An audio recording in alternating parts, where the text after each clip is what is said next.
खबर बिहार से, जहां बेगूसराय में आकाशीय बिजली की चपेट में आकर 4 मवेशी की दर्दनाक मौत हो गई, वहीं 2 जख्मी बताए जा रहे हैं। मामला सिंगोला थाना क्षेत्र के निगम वार्ड संख्या 8 राजापुरा स्थित गुप्त बांध की बताई जा रही है। इस संबंध में मवेशी किसान मोहम्मद रुस्तम ने बताया कि सोमवार की शाम सभी गायों को चारा देकर बरसात होने के कारण वह घर चला गया था और लगभग शाम के 8:30 बजे आग की लपेट को देख ग्रामीणों ने घटना की सूचना दी, लेकिन जब तक आकाशीय बिजली की चिंगारी से लगी आग पर ग्रामीण काबू कर पाते, तब तक 4 मवेशी की जिंदा जलकर मौत हो गई।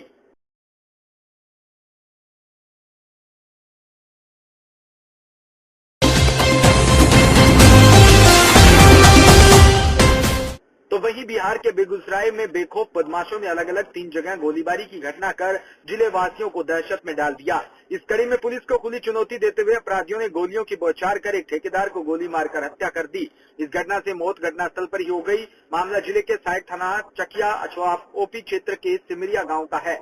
मृतक की पहचान सिमरिया वार्ड संख्या 2 निवासी अरविंद सिंह के रूप में हुई है।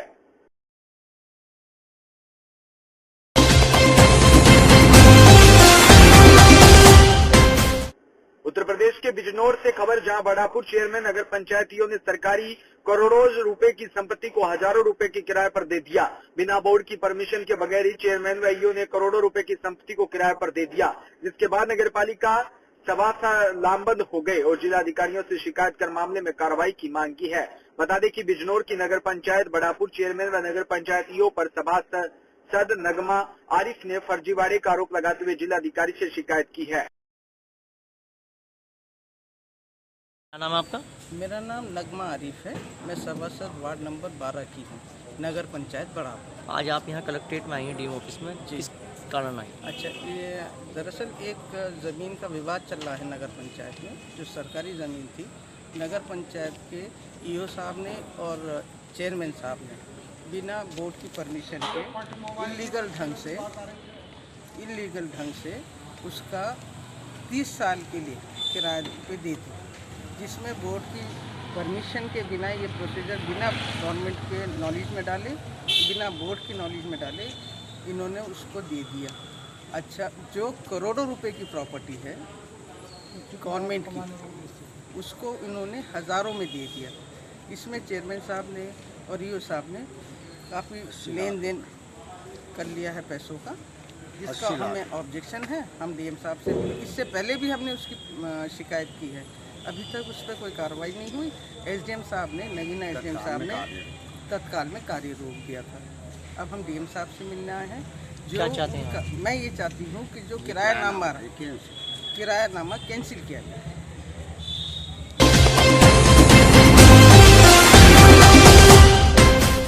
बिजनौर के थाना मंडावली क्षेत्र में रात्रि में गोकशी की सूचना पर की गई पुलिस पर पार्टी पर बदमाशों ने फायरिंग कर दी। पुलिस महकमे में हड़कंप मच गया। 4 थानों की पुलिस फोर्स मौके पर पहुंची और पुलिस ने अपने बचाव में गोली भी चलाई। एक गो तस्कर के पैर में गोली लगी। आपको बता दें कि जनपद बिजनौर के थाना मंडावली क्षेत्र में गोकशी की सूचना पर थाना प्रभारी मंडावली पुलिस फोर्स के साथ जंगल में उतरी और गांव नारायणपुर रतन पहुंचे तो गो तस्करों द्वारा जान से मारने की नियत से पुलिस पार्टी पर फायरिंग किए जाने लगे। सूचना पर प्रभारी निरीक्षक नजीबाबाद और थाना नांगल और क्षेत्राधिकारी नजीबाबाद पुलिस फोर्स के साथ मौके पर पहुंचे और पुलिस पार्टी द्वारा पहले अपने बचाव में गोली चलाई गई, जिससे एक गोली तो गो तस्कर नईम के बाएं पैर में लग गई, जिससे वो वहीं गिर गया और उसके साथ ही भाग निकले।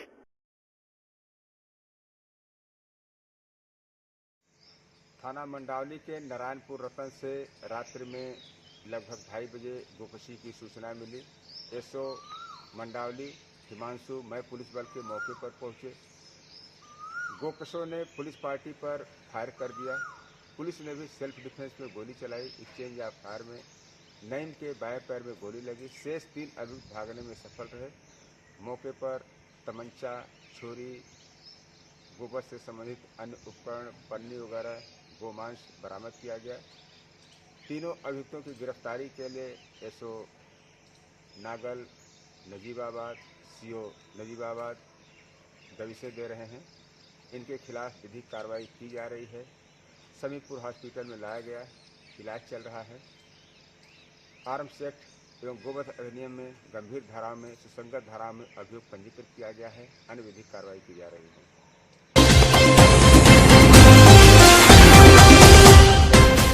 उत्तर प्रदेश के बांदा से खबर, जहां कोतवाली नगर बेबरू व मंटोड़ का औचक निरीक्षण किया। थाना परिसर कार्यालय में साफ सफाई व अभिलेखों को अबाधिक करने के साथ साथ उनमें टिप्पणियों को समय पर अंकित करना सुनिश्चित करेंगे तथा लंबित विवेचनाओं को हिस्ट्री शीटरों की चेकिंग व टॉप 10 अपराधियों के गिरफ्तारी अभियान के तहत सुनिश्चित करेंगे। वहीं महिला संबंधी अपराधों पर त्वरित कार्रवाई सुनिश्चित करेंगे।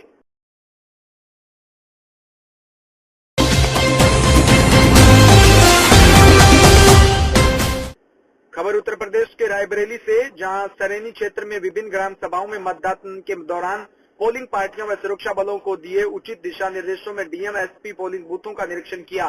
उन्होंने पीठासीन अधिकारी व मतदान अधिकारी सहित सुरक्षा में लोगों को अधिकारियों ने निर्देश भी दिया कि कोविड-19 कोरोना संक्रमण की दृष्टिगत रखते हुए मास्क, सोशल डिस्टेंसिंग का पालन करते हुए सही तरीके के समय के अनुसार मतदान संपन्न करवाया जाए।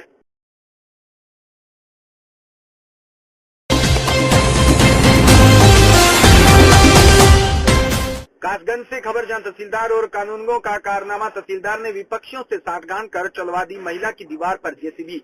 वही महिला का आरोप है कि तहसीलदार पटियाली ने पैसे लेकर तोड़वाई है और पट्टे की जमीन पर बनी दीवार। वही महिला के ससुर उदय सिंह के नाम पट्टा है।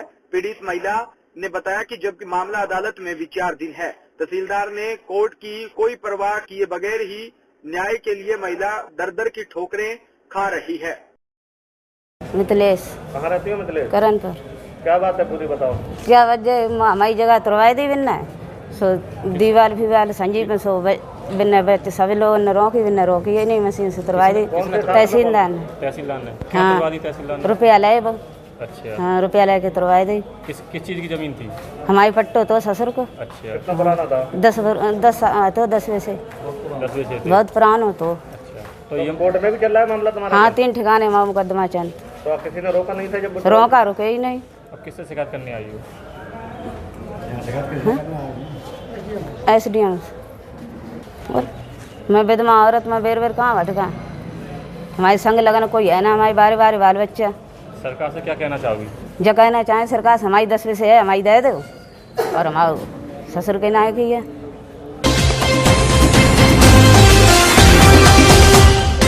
खबर उत्तर प्रदेश के कासगंज जनपद से, जहां भारतीय जनता पार्टी जिला कार्यालय पर आज मंडल प्रभारियों व जिला कार्यकारिणी मंडल अध्यक्षों की बैठक जिला प्रभारी ने ली। बैठक की अध्यक्षता भाजपा जिला अध्यक्ष केपी सिंह सोलंकी ने की। बैठक में मुख्य अतिथि जिले के प्रभारी अनिल चौधरी रहे।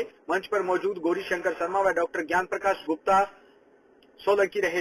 बैठक का संचालन जिला महामंत्री नीरज शर्मा ने किया और बैठक के दौरान जिला प्रभारी अनिल चौधरी ने कहा कि अब पंचायत चुनावों का समय बीत चुका है। कार्यकर्ताओं को आने वाले विधानसभा चुनावों के लिए आगे के कार्यक्रम में जुट जाना चाहिए।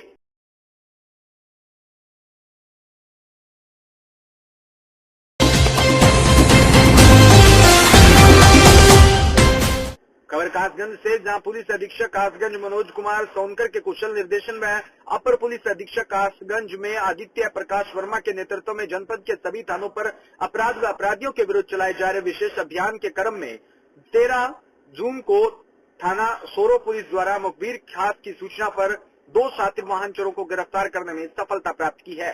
गिरफ्तार के कब्जे में कुल 3 चोरी के मोटरसाइकिल बरामद किए गए हैं। सर, थाना सोरो के अंतर्गत 2 वाहन चोर पकड़े जाने की सूचना है, क्या है पूरा मामला? थाना सोरो जनपद कासगंज के अंतर्गत श्रीमान पुलिस अधीक्षक महोदय के द्वारा चलाए गए वाहन चोरों के खिलाफ अभियान में मुखबिर की सूचना के आधार पर 2 वाहन चोर पकड़े गए हैं, जिसमें से एक का नाम नरेश और एक का नाम फरवीर है और दोनों से 3 हमें मोटरसाइकिल प्राप्त हुई है पैसेंजरों की। ध्यान रहे कि ये इन दोनों वाहन चोरों में से एक नरेश, जिसका आपराधिक इतिहास पहले भी रहा है, और अलीगढ़ में इसके खिलाफ मुकदमा भी पंजीकृत हुआ है और दोनों को जो है तत्संबंधित धाराओं में विधिक कार्रवाई करते हुए जेल भेजा जा रहा है।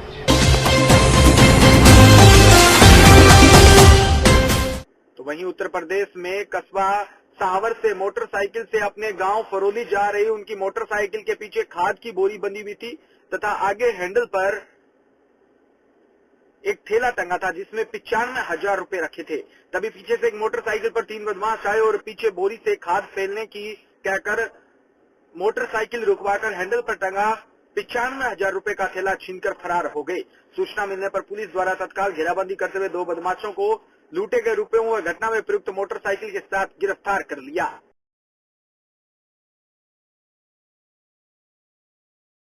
अभी घटना हुई है, इसके संबंध में क्या कहना है? वादी मुकदमा से अभी पूछताछ हुई। उनके द्वारा बताया गया कि आज जो है खाद की बोरी लेके जा रहे थे और अपने मोटरसाइकिल पे 95,000 रुपये टांग के रखा था। 3 बदमाश थे, उन लोगों द्वारा बताया गया कि आपकी बोरी में छेद हो गया, आपकी बोरी खाद गिर रहा है। तो खाद गिर रही थी, उस दौरान जो है इनको भरमा करके जो मोटरसाइकिल पे 95,000 रुपये टंगा था उसको छीन करके ये बदमाश भागने लगे, जिसमें एक बदमाश गिर गया मोटरसाइकिल से और पुलिस को भी तत्काल सूचना मिल गई थी। पुलिस द्वारा घेराबंदी करके एक घायल बदमाश को इलाज के लिए भेजा गया है और एक बदमाश, दोनों बदमाश को पकड़ लिया गया है, उससे पूछताछ की जा रही। तीसरा बदमाश जो भागने में सफल हो गया है, ये तीनों एटा के रहने वाले हैं। तीसरे बदमाश को पकड़ने के लिए पुलिस टीम की दबिश जारी है।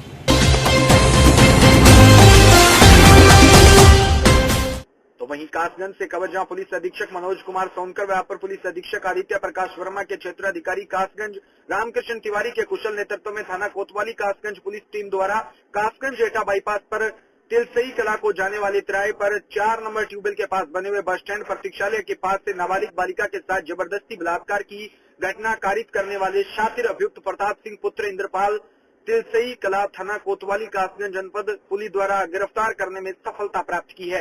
हम आपको बता दें कि गांव तिलसई कला में करीब 6 माह पूर्व एक नाबालिग बालिका के साथ जबरदस्ती बलात्कार की घटना होने की सूचना थाना कोतवाली कासगंज पर प्राप्त होने पर पोस्को एक्ट में पंजीकृत हुआ था।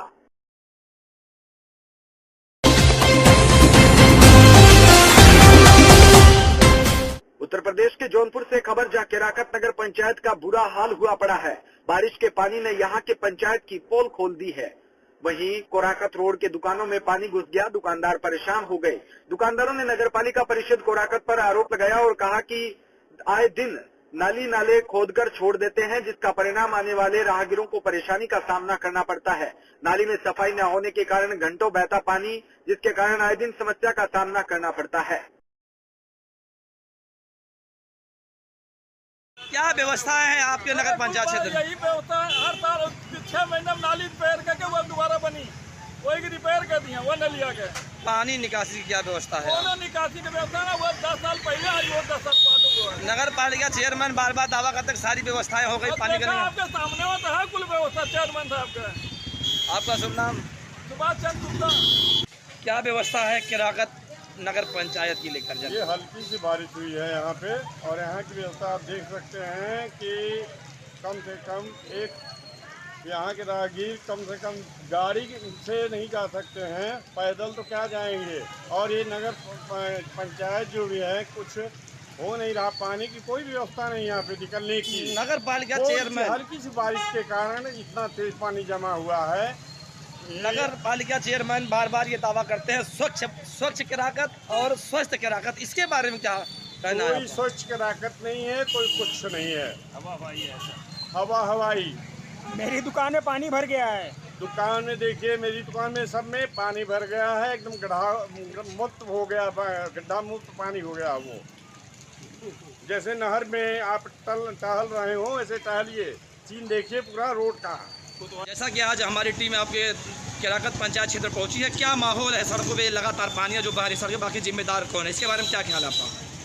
ये नगर पंचायत केराकत की जो सड़कें हैं उसमें जो पानियाँ लगा है, हमारा जो चेम्बर था वहाँ प्लास्टिक वगैरह लगा था, उसको साफ करा दिया गया, सारे पानी यहाँ का निकास हो गया। लगातार नगर पालिका केराकत पंचायत ये दावा करती है कि हमारा स्वच्छ केराकत और स्वस्थ केराकत, इसके बारे में क्या ख्याल है आपका?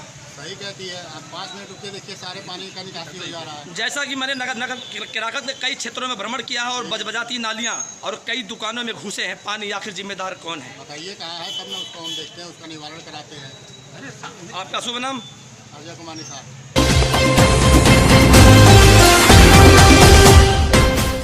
खबर उत्तर प्रदेश के सिद्धार्थ नगर से, जहां 2 पहिया चेकिंग अभियान वाहनों की चेकिंग की गई। राम अभिलाष त्रिपाठी पुलिस अधीक्षक सिद्धार्थ नगर के निर्देश पर जनपद में बिना हेलमेट 2 पहिया वाहन चलाने वालों के विरुद्ध अभियान चलाया गया, जहां police line Siddharth Nagar gate के बाहर सड़क पर बिना हेलमेट 2 पहिया वाहन चलाने वाले वाहन चालकों की चेकिंग की गई। अपर पुलिस अधीक्षक सुरेश चंद्र रावत की उपस्थिति में कुल 11 पुलिस कर्मियों का बिना हेलमेट 2 पहिया वाहन चलानों में चालान किया।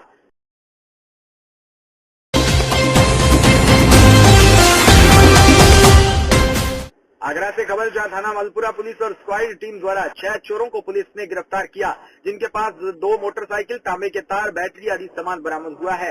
ये लोगों की नजर हटते ही तांबे या लोहे से बनी चीजों को चुरा लेते थे, इसमें से सामान निकालकर बेच दिया करते थे। और स्वाट ने जॉइंट ऑपरेशन करके एक चोरों के गिरोह को पकड़ा है। कुल 6 लोग इसमें गिरफ्तार हुए हैं। उनके नाम शिशुपाल उर्फ छंगो, धर्मवीर, श्यामवीर, राजकुमार, दिगंबर और विकी। इसमें जो राजकुमार और शिशुपाल हैं ये मेन है जो गिरोह को लीड करते हैं। जो विकी है ये कबाड़िया है जो कि इनके द्वारा जो सामान चोरी होते हैं उसको खरीदता है और फिर उसको आगे बेचता है। जो सामान की बरामदगी हुई है उसमें 2 मोटरसाइकिल बरामद हुए हैं, साथ के साथ 88 किलो तांबा का तार, इसके अलावा एक सबमर्सिबल बरामद हुई है, एक केबल, उसके साथ में 20 किलो का कॉयल, 2 बैटरी और जो सबमर्सिबल के साथ टोटियाँ लगती हैं वो बरामद हुई हैं। ये इसमें जो छंगो शिशुपाल है ये एचएस थाना सैया का एचएस है। इसके ऊपर तकरीबन दर्जन भर मुकदमे हैं और जो बाकी अभियुक्त हैं उनके ऊपर भी काफ़ी ढेर सारे मुकदमे हैं, जिसका हम अभी आपराधिक इतिहास आपको प्रोवाइड कर देंगे। इनका जो मोडस ऑपरेंडी है ये है कि जैसे जो पुराने जहाँ पे कुछ बंद रहते हैं घर, वहाँ पे लोग उसको टारगेट बनाते हैं। वहाँ इनका मेन जो टारगेट होता है वो तांबे का तार होता है। जैसे कोई ट्रांसफार्मर मिल गया, यहाँ कहीं पे कोई कॉइल मिल गई तो उसको ये लोग जला के उसका तांबा निकाल देते हैं, कबाड़ी को बेचते हैं और कबाड़ी के द्वारा फिर उसको आगे सेल किया जाता है। इसमें जो सामान बरामद हुए हैं कुल 4 मुकदमे के संबंधित सामान बरामद हुए हैं। 2 मुकदमे थाना सैया के हैं, 2 मुकदमे थाना मलपुरा के हैं। जो थाना सैया का मुकदमा है उसमें मोटरसाइकिल चोरी हुआ था और दूसरे मुकदमे में एक कोल्ड स्टोर था जहाँ पे कि इन लोगों ने एक ट्रांसफार्मर काट डाला था। ट्रांसफार्मर काटने के बाद जो भी उसमें तांबे का सामान था, तांबे का पूरा सामान निकाल लिया था। जो मलपुरा से जो चोरियाँ हुई हैं उसमें एक चोरी जिसमें जनरेटर का डायनमो और कुछ बैटरियाँ थी उसको इन लोगों ने चुराया था, और जो दूसरी चोरी थी उसमें सबमर्सिबल चुराया था, साथ के साथ जो कि सबमर्सिबल के साथ जो एसेसरीज टोटी वोटी लगती हैं वो चुराया था। ये सारी बरामदगी पुलिस ने कर ली है। अब इनसे और गहनता से पूछताछ करके जो आगे की विधिक कार्रवाई है वो अमल में लाई जा रही है। सर कितने अमाउंट का पकड़ा गया है? अभी अमाउंट हमने कैलकुलेट नहीं किया, लेकिन जैसे तांबे का जो भी रेट हो आप उसको मल्टीप्लाई कर सकते हैं कि तकरीबन 100 किलो से ज़्यादा का ही तांबा हमने जब्त किया। साथ में 2 मोटरसाइकिल है, सबमर्सिबल है, तो सामान काफ़ी अच्छी खासी कीमत का है। सर ये चोरी घटनाओं किस तरीके से अंजाम देते थे, मतलब किस तरीके प्रोफाइल क्या है इनकी प्रोफाइल? इनका प्रोफाइल जैसे मैंने बताया कि आपराधिक इतिहास इनका काफ़ी लंबा चौड़ा है। इसमें से 2 शिशुपाल और जो राजकुमार हैं पहले भी कई बार जेल में जा चुके हैं। शिशुपाल का तो थाना सैया से हिस्ट्री शीट भी खुला हुआ है। तो इनका टारगेट ये रहता है कि जहाँ पे भी देखते हैं कि लोगों की नज़र नहीं है या फिर वहाँ पे गश्त नहीं है पुलिस की या फिर कोई वहाँ पे ध्यान नहीं दे रहा है तो उसको टारगेट बनाते हैं। जैसे कि इन लोगों ने रिसेंटली थाना सैया के अंतर्गत एक कोल्ड स्टोरेज है, वहाँ पे एक ट्रांसफार्मर को टारगेट बनाया, उस ट्रांसफार्मर को पूरा काट डाला, जो भी तांबा था उसको निकाल लिया।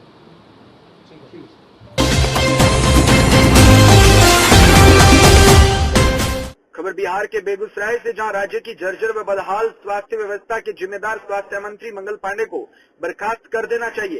स्वास्थ्य मंत्री के गृह जिले सिवान में एम्बुलेंस घोटाले के आरोपियों को बचाने की कोशिश की जा रही है। सिवान में 8 लाख का एम्बुलेंस 22 लाख में खरीदा गया। सरकार के निर्देश के बावजूद जेम पोर्टल के माध्यम से खरीदा नहीं गया एम्बुलेंस, वहीं प्राइवेट एजेंसी के माध्यम से खरीदा गया। ये एक बड़े घोटाले का संकेत है। ये बातें सिवान में हुए एम्बुलेंस घोटाले के खिलाफ हो रहे AISF के राज्यव्यापी कार्यक्रम के तहत बेगूसराय के सदर अस्पताल के मुख्य द्वार पर आयोजित AISF के विरोध प्रदर्शन में मौके पर संगठन के प्रदेश अध्यक्ष अमीन हमजा ने कही। उन्होंने कहा कि हर जिले में खरीद के लिए एम्बुलेंस की जांच की जानी चाहिए। जिला सचिव राकेश कुमार व जिला अध्यक्ष अमरेश कुमार ने संयुक्त रूप से कहा कि बिहार स्वास्थ्य व्यवस्था की बदहाली की वजह से कोरोना काल में सैकड़ों निर्दोष लोगों की जान गई है।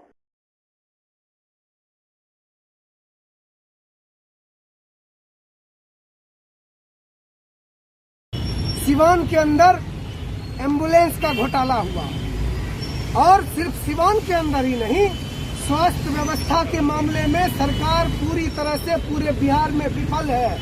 कोरोना काल ने सरकार के स्वास्थ्य व्यवस्था का पूरी तरह से पोल खोलकर रख दिया है। जब मौतों का अंबार लग रहा है, एम्बुलेंस से लोग आन जान करेंगे, एम्बुलेंस से लोगों की जान बचाई जा सकती है। उस एम्बुलेंस का घोटाला सरकार की मानसिकता को दर्शाता है और इसमें पूरी तरह से सरकार दोषी है। हम सीधे तौर पर जिन्होंने एम्बुलेंस का घोटाला किया, इस एम्बुलेंस घोटाले की उच्च स्तरीय मांग को लेकर यहाँ पर आए हैं। ये हमारा राज्यव्यापी कार्यक्रम है। आज सिर्फ बेगूसराय में ही नहीं बल्कि पूरे बिहार भर में आज हम लोग तमाम सदर अस्पतालों पर, पीएचसी पर, ये स्वास्थ्य से जुड़ा हुआ मामला है, हम प्रदर्शन कर रहे हैं। मंगल पांडे की बर्खास्तगी तक हमारा संगठन आंदोलन जारी रखेगा। इसी बात के ऐलान के साथ हम लोग आज यहाँ सदर अस्पताल पर प्रदर्शन करने आए हैं। इस दौरान हमने ख्याल रखा कि सदर अस्पताल के अंदर जो मरीज हैं उन मरीजों को असुविधा नहीं हो, इसलिए हमने शांतिपूर्ण प्रदर्शन किया। हमने सदर अस्पताल से बाहर निकलकर नारेबाजी किया। हमें इस बात का पूरा ख्याल है, सरकार को इस बिहार के मरीजों से कोई मतलब नहीं है, लेकिन हमारे संगठन को मतलब है। इसलिए सरकार के स्वास्थ्य व्यवस्था के खिलाफ आज हम लोग यहाँ पर आए हैं और प्रदर्शन करते रहेंगे। अमीन हमजा, राज्य अध्यक्ष है आईएसएफ।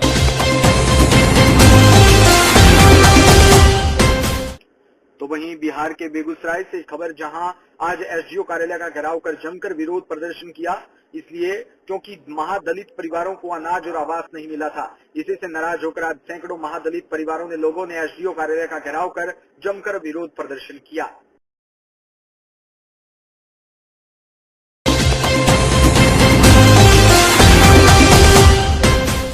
राष्ट्रीय हिंदू परिषद आगरा से खबर, जहां ताज नगरी आगरा में खुशी दुबे की रिहाई को लेकर राष्ट्रीय हिंदू परिषद के नेता गोविंद पाराशर भूले सरकार की गाइडलाइन, वहीं बिना मास्क के, बिना सोशल डिस्टेंस के नजर आए। नारे लगाते कार्यकर्ता। आगरा पुलिस ने राष्ट्रीय हिंदू परिषद के कार्यकर्ताओं से ऑफिस में ही ज्ञापन लिया, लेकिन पुलिस के मौजूदगी में किसी भी कार्यकर्ता ने अपने फेस पर मास्क और सोशल डिस्टेंसिंग का पालन नहीं किया। ये एक बड़ा सवाल है। ये तो रोड पर चलते राहगीरों का तो पुलिस चालान कर देती है। अब देखना ये हुआ कि राष्ट्रीय हिंदू परिषद के नेता गोविंद पाराशर और कार्यकर्ता आखिर इनका कौन चालान करेगा।